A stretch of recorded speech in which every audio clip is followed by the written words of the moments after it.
প্রচণ্ড জ্বর, গলা ব্যথা, কাশি, মাথা ব্যথা এগুলোর পরেও একটা নাপা খেয়ে আপনাদের সাথে ছোট্ট একটা ভিডিও শেয়ার করতে চলে এলাম।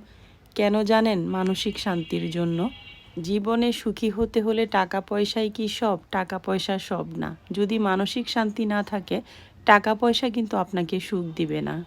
প্রত্যেকটা মানুষের জীবনেই মানসিক শান্তির চাইতে জরুরি কিছু আর হতে পারে না। আপনি মানসিকভাবে ভালো থাকতে পারবেন, জীবনটাকে উপভোগ করতে পারবেন। টাকা পয়সা কম থাকলে, কম খেলে, কম পড়লেও জীবনে সুখ থাকবে, মানসিক শান্তি থাকবে।